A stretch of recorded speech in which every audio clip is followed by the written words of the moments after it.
After the resurgence of the latter half of Black Ops 2 Zombies, surely they continued this momentum into the third installment.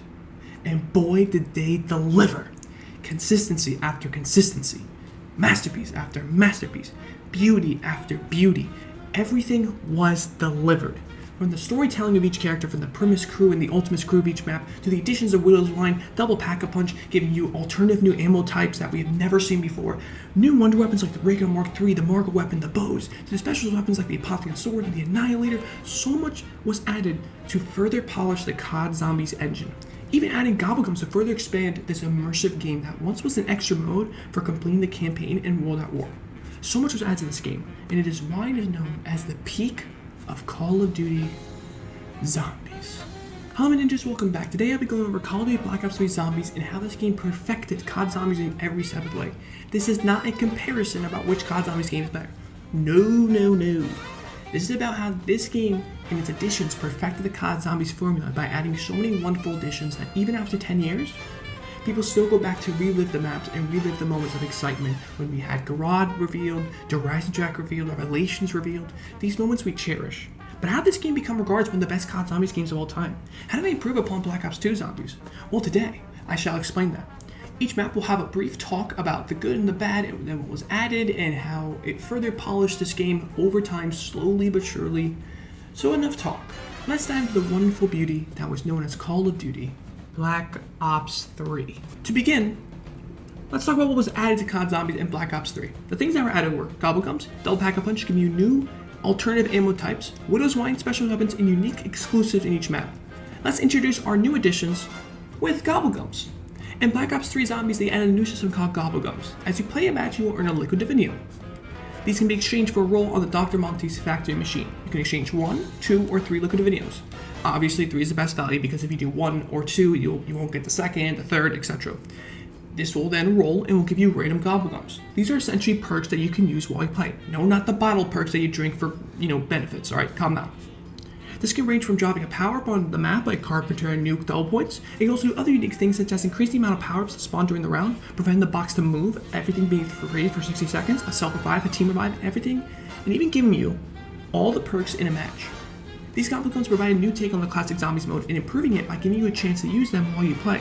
Since you're able to bring 5 Gobblegums of your choice, it helped a lot since you can use them to help aid in doing the Easter egg. So for example, you can use Idolize, which Zombies ignores all players, while you do the Simon Says step in Eisendrache, or use Fatal Contraption for the Gorod boss fight, or heck, even use it for opening doors or speed through the round to reach round 100 quicker.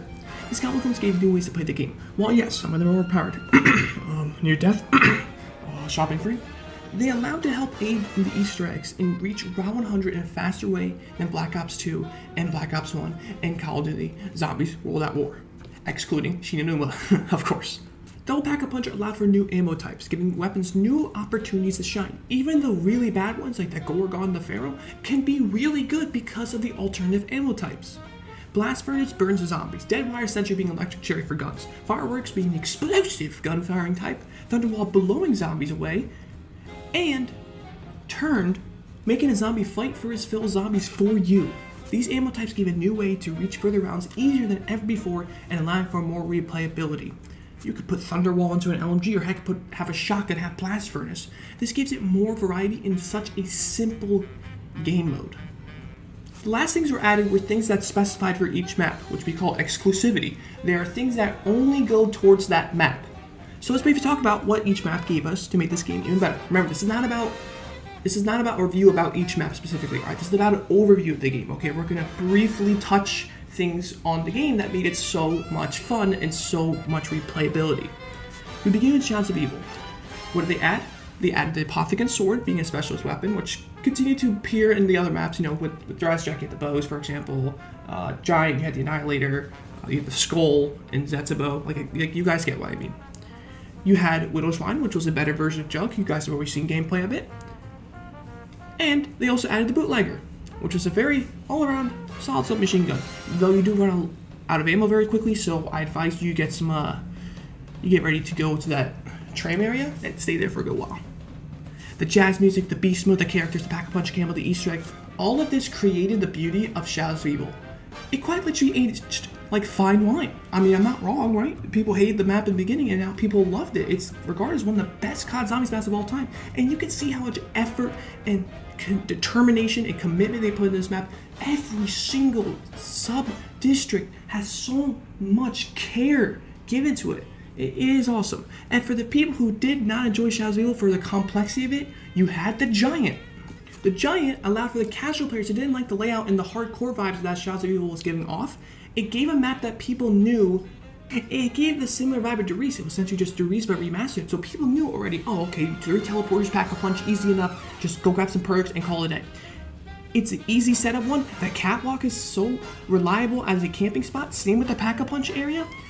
That was what's awesome about the launch of the game. If you didn't like Shadows of Evil and wanted to have a more chill, relaxing session of zombies, you had the Giant. While if you wanted a more immersive feel that is similar to Mob of the Dead, you can play Shadows of Evil. It catered to every single type of zombies player. And then we rolled right into Eisendrache, which continued the beauty of this game. DE was star of the storyline. You can sacrifice each member of the Ultimate's crew in order to save this nightmarish realm. The map gave you the bows, which was just like the Origin staffs. You feed the dragons, which was just like Mob of the Dead dogs. You see the similarities here? Alright, you see them? Whether it was the Fire Bow, the Void Bow, Lightning Bow, or Wolf Bow, it gave a way to dominate the playing field in a fun manner. It also catered to casuals since the layout was so easy to understand. Open a couple doors, teleport the pack-a-punch pieces to be able to pack and give souls to the dragons, and bam, there's your bows. Now you may say, oh, the bows are too difficult to make. Yeah, for the Fire and the Void Bow, which as a pro Fire Bow creator, okay, one who loves the Fire Bow, thinks, I don't know, I just really enjoyed the most. Guys, the Fire Bow is actually not that difficult to make, okay? It really isn't, okay? Just know how to hit your shots, please, all right? I get the Void Bow is a little bit difficult, but just activate crawl space and you'll be perfectly fine, okay? And if anything, those are literally the 2 worst bows to try round 100 on or do the Easter egg with, okay? All you need is either the Wolf Bow or the Lightning Bow and go hit round 100. Heck, nowadays people even use the Wolf Bow to hit round 100, all right, guys? So it's not that difficult, okay? For the Lightning Bow, just hit the campfires, head down to the Undercroft, do some wall running, collect some souls in the urns, hit the campfires again, and then bam, you got yourself a Lightning Bow. Like, guys, it's not that difficult. Even if you don't want to do the bows, you could still do just as fine with the ammo types. That's what's great about this map in Origin. You don't need to go for the bows, you don't need to be super precise and to save the zombie. Nah. You can just double pack a weapon and be just as fine. Go pack a bunch of KRM, go get Dagon's Glare, go get yourself Deadwire, and you'll be perfectly fine. Go get the M8, go get a simple weapon, go get the RPK. The RPK was at this map. That's all you literally need. Go camp by the quick revive. You will be fine. Simon Says it's easy enough. The items are easy to collect. The boss fight is awesome. The Easter egg is not that difficult to do once you do it a couple times over. It also gave us, like I said, the boss fight, amazing feel. Like the first ever true boss fight ever in a COD Zombies game. That's how revolutionized this map was for everyone, because of how well it was designed and how important it was to the COD Zombies storyline moving forward.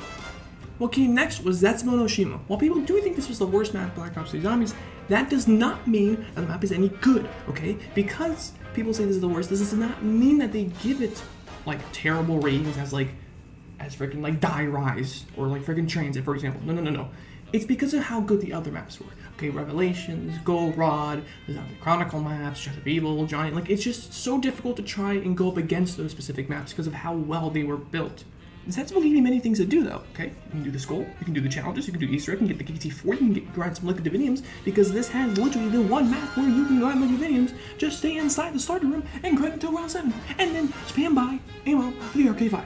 It gave a lot of variety, and while yes, it can be tedious at times, I get that. It does provide a lot of enjoyment with a full group, and not to mention the map is beautiful, one of the best looking maps in all of COD Zombies. And the ending cutscene too, absolute perfection, you just love to see. And you're fighting a freaking spider. You fight a spider in this, holy peak, bro.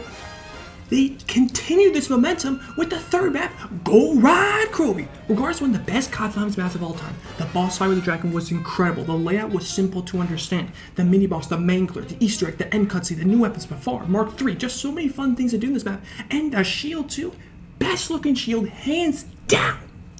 The fire speeding, bro, what a play. The drones and this map too, all the dog rounds that we've seen before during like every 5 to 7 rounds, they've always been the ground troops, you know, it's been the dogs, but it's always been just the wolves and the hellhounds. So to see something new for those every 5 to 7 rounds, like the drones, like I said, it's a nice little added touch, you know, it's something new, something different we've seen from it before, okay? And also, they're pretty tanky. Okay, they do a lot of damage, all right? And also, this is one of the most difficult maps to reach around 100. So if you want a challenge for the Black Ops 3 engine, I would do this one. And there's also a lot of training spots that gives you a way to high ground, and it's just beauty after beauty, like I've said. And the PPSH2 added, oh, you're gonna love to see it, chat. And to end it off, we got Revelations, a huge love letter to this COD Zombies community. Thundergun, Margweapon, which can now be upgraded, Oregon, Monadid, Alzhag, Kino, Derise, Noct, Verruct, all being a part of this map, giving us a nostalgia feel that this is it. This is the end of COD Zombie storyline. Unfortunately, it wasn't once Black Ops 4 came out. You know, that's just kind of sad. But it gave us so much to explore. It had a good old trip down memory lane. But people didn't like it because it was just fan service, and people expected a vastly more bigger map with the war between the Apothicons and the Keepers. Like, we expected this big map with the battlefield and what was about the Great War that we've learned from the storyline. But we got this? Yeah, and a letdown. And not to mention the ending was... Like, okay, they got sent to an alternative universe and now have staffs. Like, it was odd. Like, people expected way more better than that.